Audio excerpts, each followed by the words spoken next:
Hello, I'm Mike, this is Ben, and we've both contracted mummy rot. Welcome to Rocks Fall, Everyone Dies.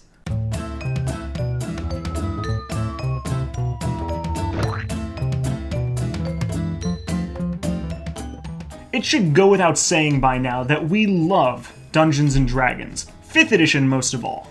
We love 5th edition more than we love video games. More than we love beer. No, not more than we love beer. Yeah, I guess you're right, but, it's really close. Fine. Anyway, we're not blind to the fact that D&D isn't for everyone. There's a few important reasons you might not want to play it. Here's like 5 reasons, maybe 6, that you want to put down your DMG. Number 1, you're not really in the mood to play fantasy. So D&D is a great system for fantasy roleplay with abstract combat. If you don't really want that, there are way better systems you can run instead. In 5e, you can do most fantasy settings and some sci-fi with a lot of modifications, but if you want intrigue, superhero stuff, or post-apocalyptic survival, you're better off with something else.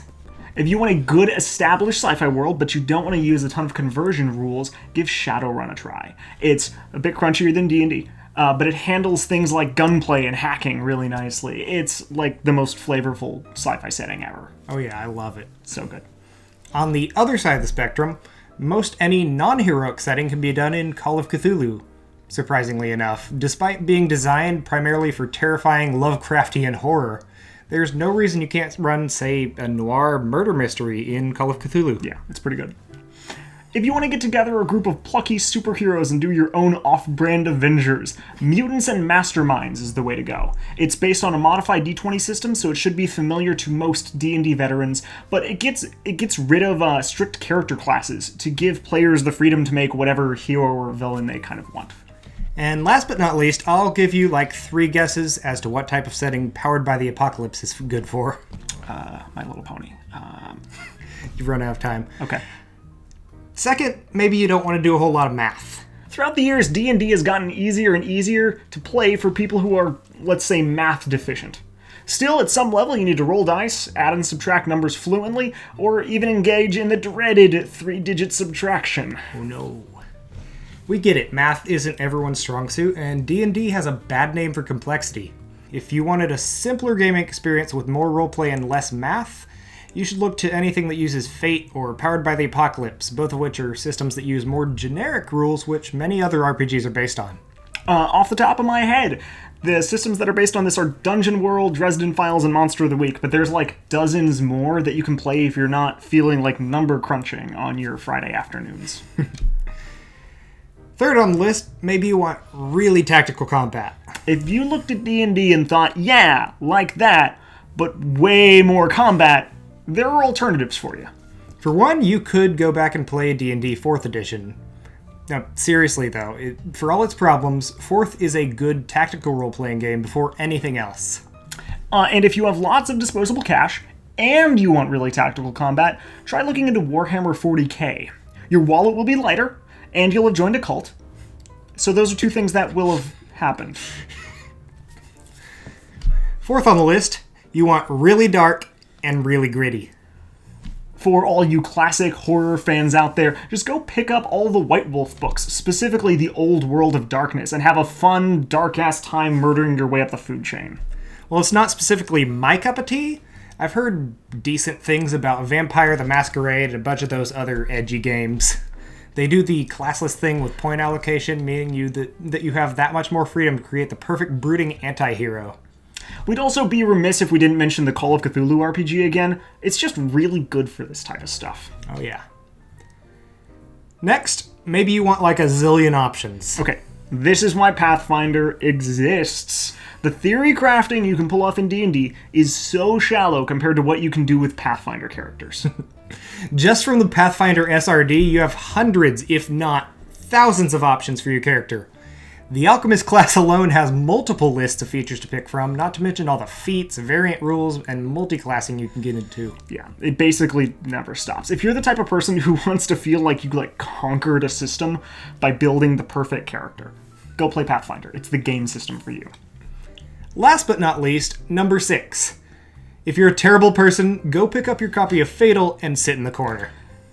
we're not going to explain Fatal today, but if you are curious and you hate yourself, be forewarned, then Google it. All right, well, that's all we got for today. Let's move on to the Mailbag of Holding.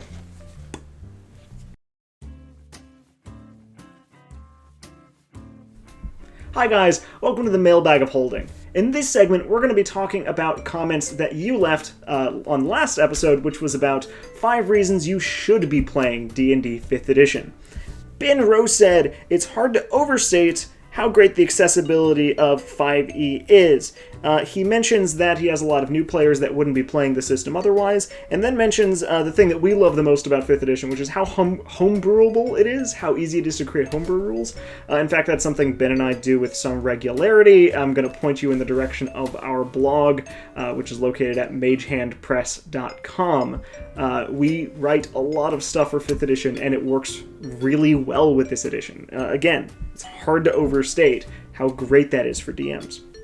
Steampunk Dweller says, recently got into D&D, 5th edition of course, and is going to start building a campaign and wants to know if we have any suggestions. God, I've got so many. Again, this is like a shameless pitch for go visit our site, magehandpress.com, or at least let your players bum around it for a little bit to see if they have like really interesting characters they want to build from that. When it comes to your first campaign, I would recommend either playing something out of a pre-published adventure like Tomb of Annihilation, which we're playing through right now, or something that's a little more simple and straightforward. You want to watch out for railroading, and you want to watch out for doing things that are too open world as you kind of get your DMing legs. So make sure you know the rules really well, and that you kind of give yourself like an easy platform to start on, like a pre-published adventure or something a little more stripped down and down to basics, like a dungeon crawl or a kill a lich kind of adventure. That's normally a really great place to start. Exidian, I'm sorry if I butchered your name, brought up a really great point, and it's something that we missed. He said that D&D focuses on only having opportunity costs, not actual negative traits. Now, this was something that was perfectly clear to me when I started 5th edition all those years ago, but I've forgotten with time that in 3.5, when you pick a race, normally you have some sort of negative ability score modifier. So you would lose strength and gain intelligence, for example, or vice versa. But in 5th edition, everything is positive. You never have features that are negative for your character, and this is true for magic items as well. Basically, very few magic items have drawbacks of any sort, which is why the ones that were notable got an episode. This is something that's really great about 5th edition, that like the only thing you lose is not taking something else in its place, which makes the entire system easier to play and harder to screw up. It's really hard to make a character that's really broken, and that's a huge reason for it. There's no negatives built into any of the options that you get to pick from, just opportunity costs. Really, really good point. Joseph Bartek says he just got into D&D and is enjoying this and other YouTube channels, and I wanted to comment on that a little bit. Obviously, thank you. That's incredibly flattering to us. We worked pretty hard on this. Thank you. But also, I think this is an interesting thing about 5th edition, that it plays very well in front of a camera. That you can learn a lot of the rules by watching, and that's maybe one of the best ways to learn, by watching YouTube channels about it and by watching actual gameplay. Acquisitions Incorporated is a Penny Arcade thing. If you haven't watched at least one of their sessions, they're amazing. They're done by Matt Perkins, who is a super phenomenal DM, maybe the best out there. I recommend you dig that up. It's very, very interesting and can teach you a lot about DMing, and maybe you can just steal a plot hook or something. They're really, really good. Legend Knight says, D&D is lit. Let me try to do this correctly. I hope I communicated that effectively.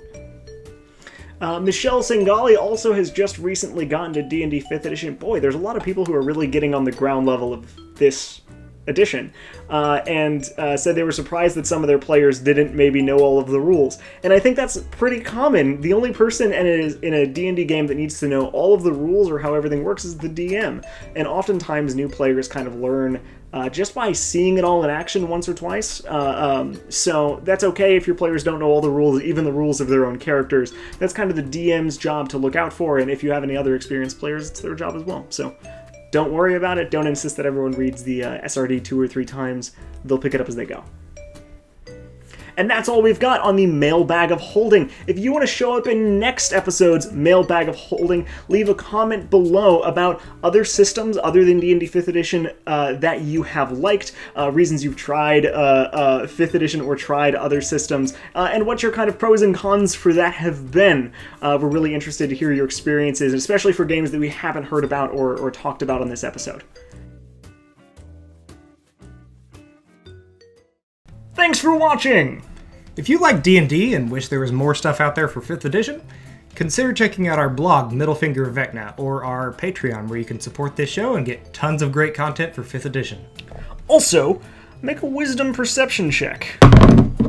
Oh no! A trap that can only be disarmed by liking, commenting, and subscribing. You know what to do.